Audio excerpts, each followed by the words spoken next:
할렐루야. 오늘은 신약성경 마태복음 21장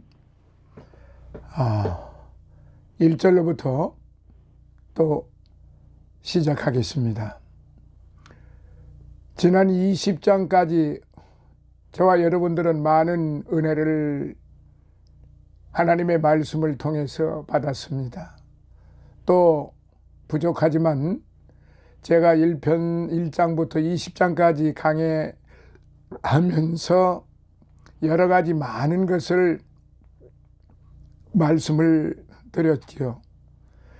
이제 하반부에 본격적으로 들어서서 물론 20장부터 시작이 되기도 했지만은 21장부터는 본격적인 예수님의 그 고난의 절정으로 이제 들어가는 입처입니다. 그래서 21장은 이제 어떻게 우리가 보느냐 하면은 메시아 예수님의 예루살렘 입성에 대해서 말씀입니다. 그래서 먼저 본문부터 같이 들으시고 보시고 읽도록 하시겠습니다. 성경이 앞에 놓이신 분들은 같이 펴서 같이 읽으시는 것이 좋을 것이에요. 21장 1절로부터 11절은 예수 그리스도의 예루살렘 입성에 대해서 말씀 기록되어 있고요. 12절로부터 17절까지는 성전을, 즉 예루살렘 성전을 정화시키시는 장면입니다. 그리고 18절부터 22절까지는 저주받은 무화과 나무에 대해서 이제 또 비유로 말씀을 하셨죠.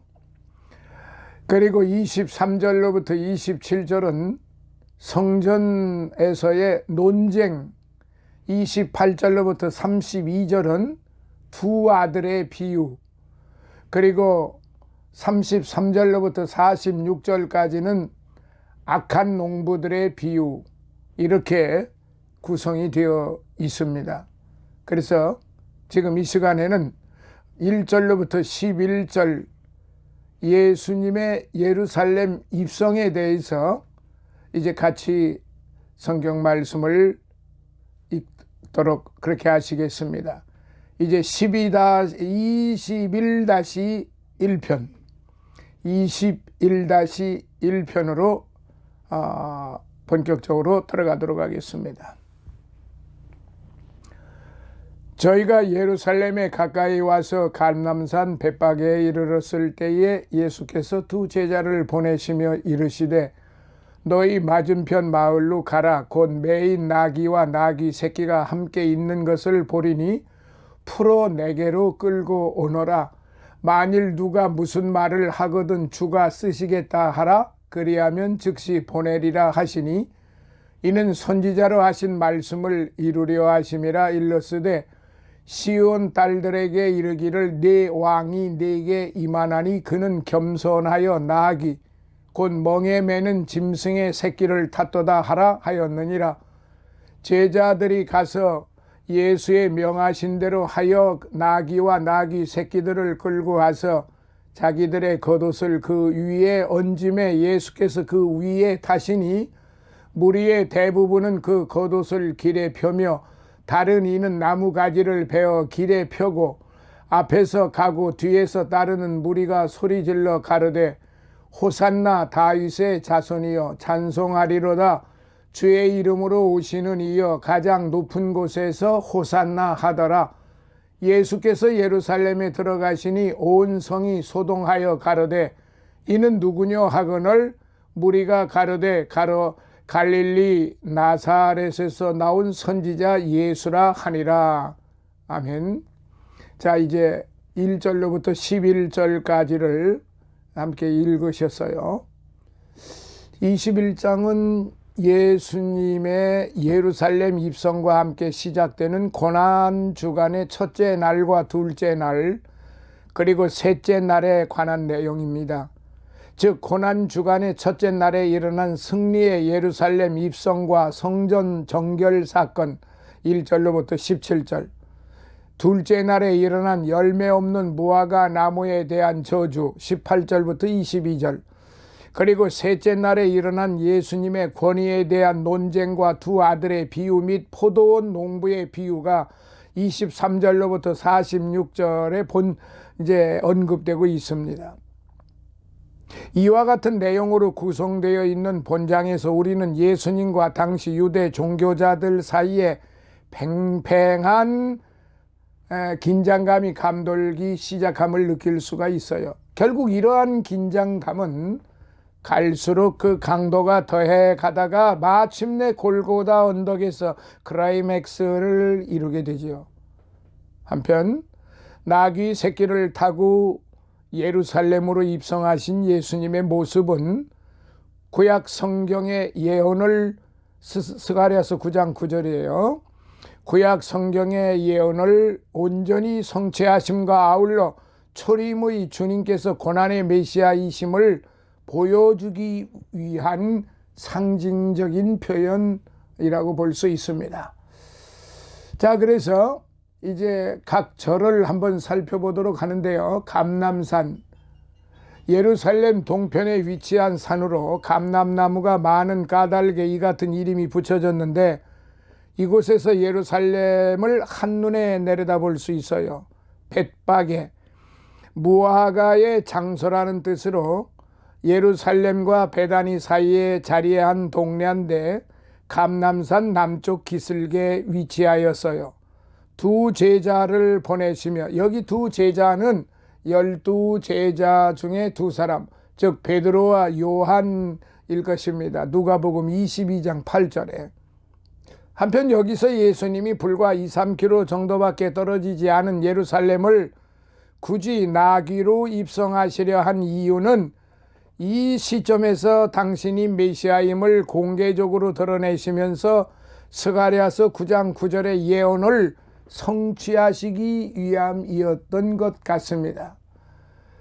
2절 맞은편 마을 벳바게를 가리키고 3절 주가 쓰시겠다 하라. 예수께서 자신의 신성과 메시아성을 스스로 드러낸 말씀인데요. 이를 위해 예수는 스스로를 주, 호키리오스라고 이렇게 자칭하셨어요. 보내리라 아포스텔레이, 보내리라 아포스텔레이, 즉 이렇게 파송, 오늘 우리가 이렇게 파송한다고 했을 때 바로 이 아포스텔레이라는 말을 이제 쓰게 되는데 우리말 해석은 보내다라는 뜻의 동사 아포스텔로의 미래형입니다. 이는 가까운 장래일에 대한 확신의 의미를 띠는데 결국 이는 나귀 주인이 자신의 나귀를 제자들에게 빌려줄 것이라는 확신에 찬 단정이고, 여기서 다시 한번 예지의 능력을 지니신 주님의 신적 성품이 잘 나타나고 있습니다. 실제로 베다니와 벳바게에는 예수님을 좇는 자들이 많았기 때문에 이런 일은 충분히 가능하였을 것이다. 학자들은 그렇게 보고 있습니다. 4절 선지자로 하신 말씀, 스가랴 선지자의 예언, 스가랴서 9장 9절을 가리키는데요. 유대인에 있어 이 예언은 주로 메시아 대망 사상과 연결이 됩니다. 한편 예수님의 지상 사역은 이같이 구약 예언의 성취로 이루어졌습니다. 그러니까 예수님이 중요 말씀하실 때 구약 성경을 꼭 인용을 하셨다는 사실이며, 구약 성경을 인용을 하셨다고 하는 것은 곧 바로 하나님께서 세우신 선지자들의 그 예언을 이루시기 위한, 결과적으로는 하나님의 창조 계획의 그 상적 계획을 통해서 이제 선지자들을 통해서 하신 말씀을 예수 그리스도가 이 땅에 사람의 몸을 입고 오셔서 다 이루어 가시는 것을 하나하나 드러내 보이는 것입니다.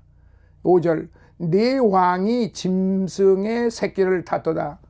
이사야서 62장 11절과 스가랴서 9장 9절에 인용을 하셨는데, 예수님이 겸손과 평화의 메시아이심을 강조하는 말씀이죠. 제자들이 가서 6절, 마가복음 11장 4절로부터 6절에는 예수께서 말씀하신 대로 모든 일이 이루어졌음을 보여줍니다. 8절, 겉옷을 길에 펴매 왕이 성으로 들어올 때 환영과 영접의 표시로 행하던 동양의 관습으로 결국 본 장면은 예수 그리스도를 왕으로 모신다는 의미를 담고 있습니다. 당시 유대인들은 예수님의 예루살렘 입성을 곧 정치적 메시아의 왕의 등극으로 오해하였던 것입니다.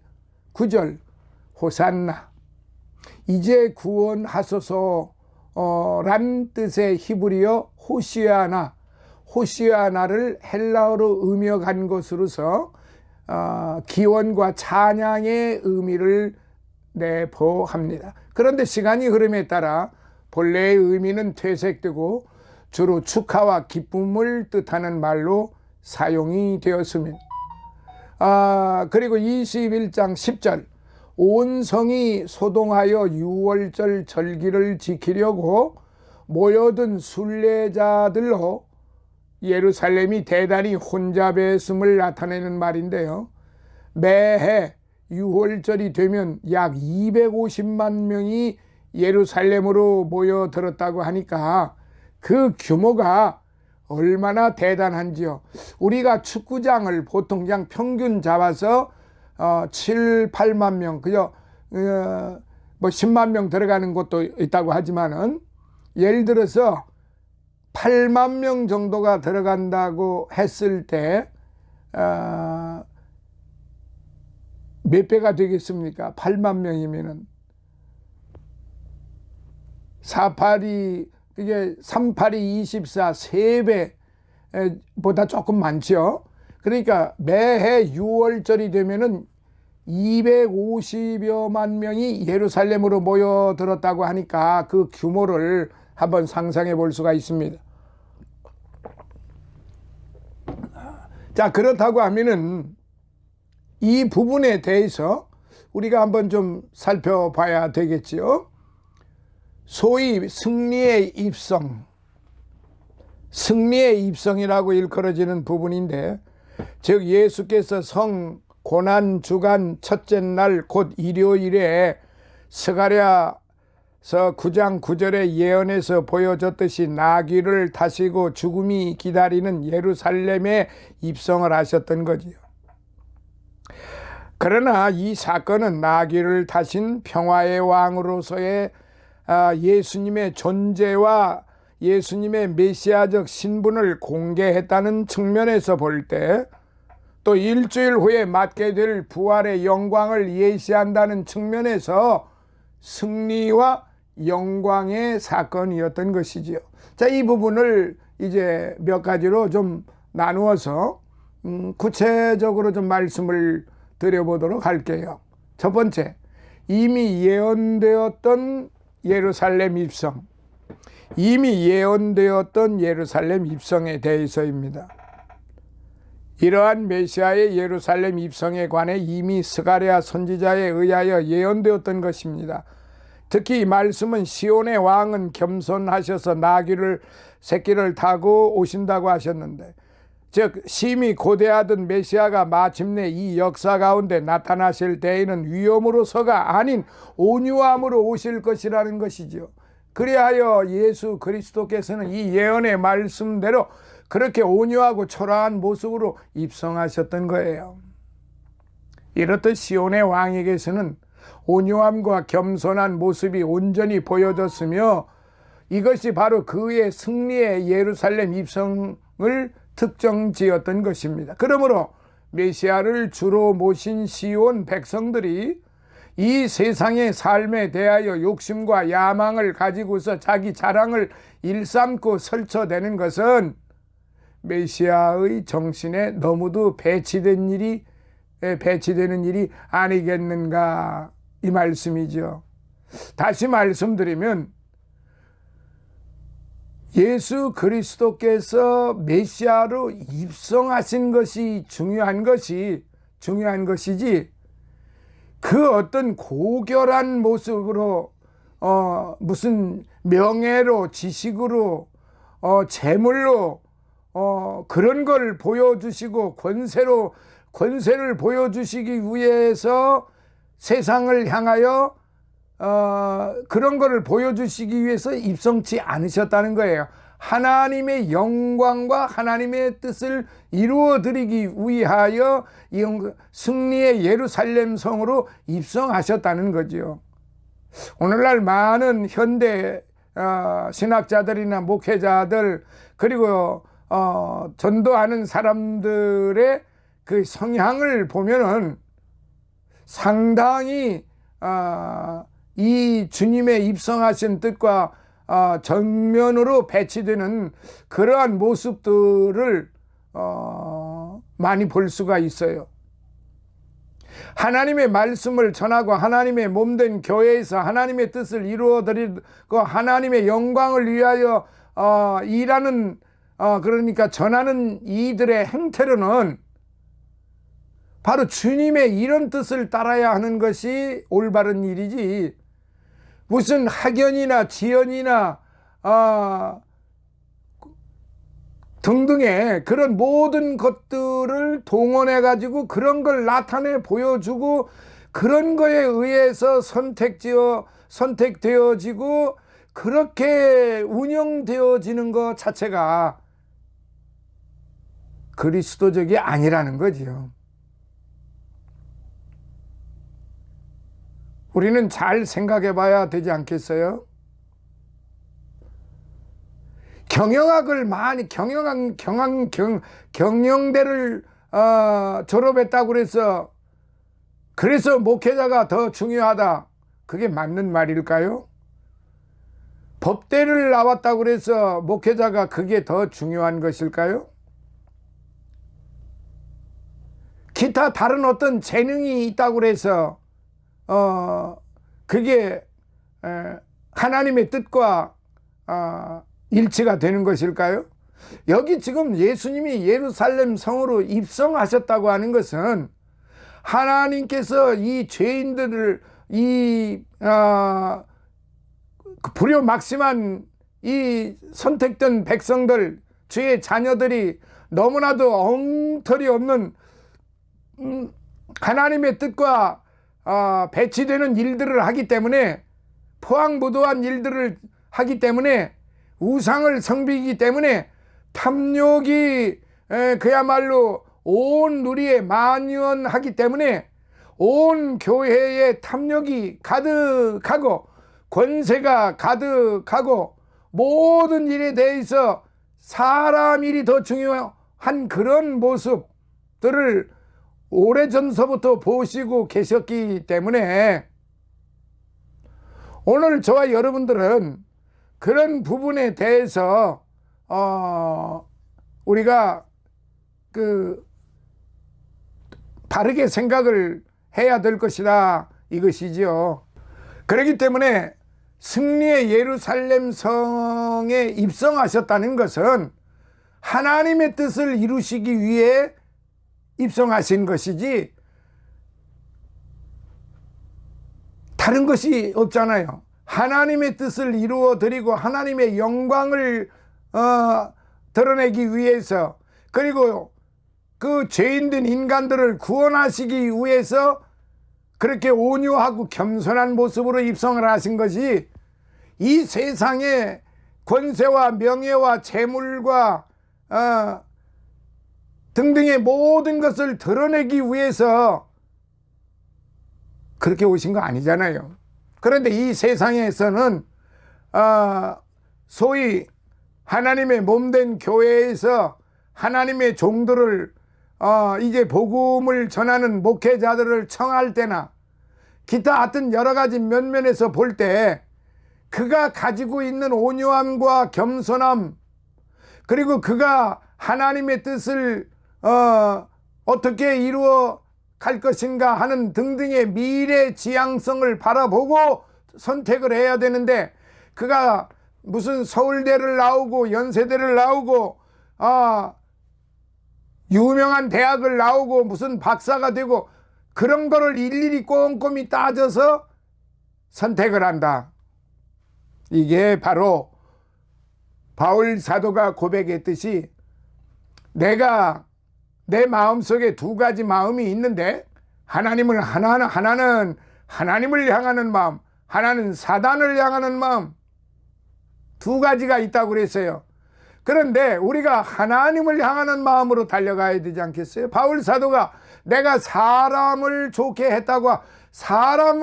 하려고 했다고 하면 나는 하나님의 종이 아니다라고 그랬잖아요. 그런데 이 말씀이 엄연히 기록이 되어 있고, 이 말씀을 다 알고 있음에도 불구하고 이 말씀은 딱 뚜껑에다가 덮어놓고 사람이 사람만을 바라보고 그 좋은 행실과 좋은 행태만 바라보고 선택을 한단 말이죠. 그게 결국은 하나님의 뜻을 거스르는 거지요. 이렇게 해서는 안 된다, 이것입니다. 두 번째, 예루살렘 입성을 위한 준비를 하셨는데, 주님께서는 이러한 예루살렘 입성을 위하여 두 제자를 보내 매인 나귀와 그 새끼를 끌고 오라고 하셨어요. 2절에. 그리고 그들은 주의 말씀대로 나귀들을 끌고 왔어요. 그러나 주님께서는 그 나귀들을 주인의 허락 없이 사용하지 않으셨습니다. 즉 그 주인은 주가 쓰시겠다는 말에 스스로 그 나귀들을 풀어주었던 것입니다. 그리고 그렇게 하여 나귀를 끌고 온 제자들은 자기들의 겉옷을 그 위에 얹었습니다. 즉 자기들이 입고 있었던 겉옷들을 주께서 타실 나귀 새끼의 장식품과 마구들로 사용했던 것이지요. 이처럼 주님을 따르는 사람은 자신이 입고 있는 옷 같은 자신의 모든 소유들을 그리스도의 영광을 위해 흔쾌히 헌상할 수 있어야 한다는 것이지요. 그렇지 못하고 자신의 소유를 너무도 귀하게 여겨 그리스도를 위하여 봉사하는 일에 나누어 줄 수 없다고 고집하는 자는 결코 주의 제자요 주의 백성이라 감히 말할 수가 없는 것입니다. 그러니까 주님이 타고 가실 나귀의 등에 올려놓는 것은 자신의 그 소유를 자신이 입고 있는 옷처럼 귀한 것이 어디 있겠습니까? 그러니까 우리 속된 말로 창사구를 빼줄 수는 없는 거고, 그리스도의 영광을 위하여 자신이 입고 있었던 그 옷 같은 것을 흔쾌히 그 말 등 위에다가 이렇게 깔아 놓았다고 하는 것은 바로 주님을 위하여 나의 모든 것을 다 헌상하겠습니다, 봉사하겠습니다, 드리겠습니다, 쓰시지요, 그거요. 그런데 오늘 가만히 생각해 보면 어떤 것은 줄 수 있다고 그러고 어떤 것은 줄 수 없다고 하는 것이, 그게 당연지사로 우리가 생각하고 있는 것들이죠. 과연 이런 생각이 주님의 백성이라고 감히 말할 수가 있겠는가 하는 생각으로 좀 생각을 깊이 해봅니다. 자, 끝으로 세 번째, 예루살렘 입성 장면이죠. 나귀를 타신 예수께서 예루살렘으로 입성을 하셨어요. 그리고 예수를 따르던 많은 무리들이 그의 입성을 환영하여 그에게 영광을 돌리기 위해 겉옷을 길에 펴기도 하였고 나무가지를 베어 길에 펴기도 했습니다. 그 나무가지가 종려나무 가지지요. 8절에. 그러나 이 무리들 가운데 이스라엘의 종교를 대표하는 제사장들과 장로들은 하나도 없었어요. 오히려 그들은 나중에 고작 예수를 조롱하고 십자가에 못 박는 사람들의 무리에 함께하였을 뿐입니다. 그들 중 어떤 사람도 예수께 영광 돌리려는 무리에 속하려 하지 않았던 것이지요. 이렇듯 예수께서는 훌륭하고 높은 자리에 있는 자들에게 영광 받기보다는 낮고 천한 많은 무리들에게 영광을 받으셨던 것입니다. 특히 여기서 우리는 예수를 자신의 왕으로 받아들이려는 사람은 자기가 지닌 모든 것을 그분의 발 앞에 놓아야 한다는 걸 깨달을 수 있어요. 그리고 여기서 주님을 따르던 무리들은 호산나 다윗의 자손이여 찬송하리로다 주의 이름으로 오시는 이여 가장 높은 곳에서 호산나라고 외쳐댔습니다. 9절에. 이는 지금 우리를 구하소서 우리가 당신께 간구합니다. 주의 이름으로 오시는 분에게 찬송하리로다라는 뜻인데요. 그러나 본문에 이 사람들이 이렇게 환호하는 것은 얼마나 가치 없는 일이었던가. 즉 이날 호산나하며 신이 나서 주님을 찬양했던 이 무리들은 너무도 쉽게 자신들의 태도를 바꿔서 이후 십자가에 못 박으소서라고 소리치기도 했을 것입니다. 그러므로 여기서 우리는 많은 사람들이 때때로 복음을 받아들이고 인정하는 것처럼 보이지만 그 중에서 끝까지 주님의 제자로 남아 있는 사람들은 드물다는 사실을 깨달을 수가 있어요. 예루살렘 입성 자체가 준 영향이 얼마나 큰지 예수님께서 예루살렘에 들어가시자 온 성이 소동하게 되었어요. 경건하게 이스라엘의 위로를 기다리던 사람들은 아마도 기쁨으로 소동하였을 것입니다.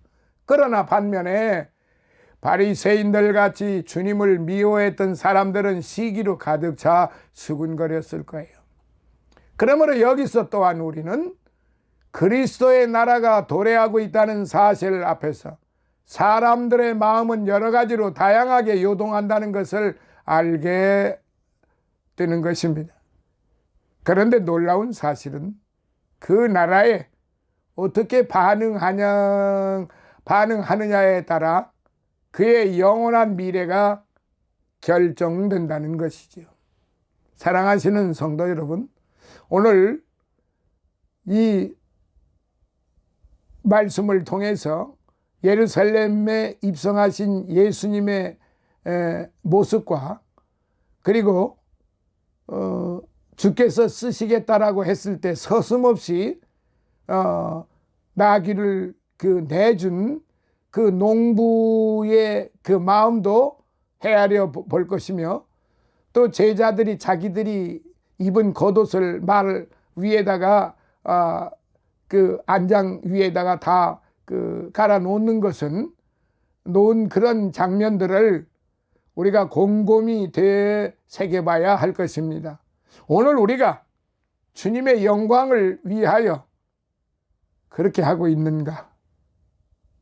특히 지도자라고 하는 사람들,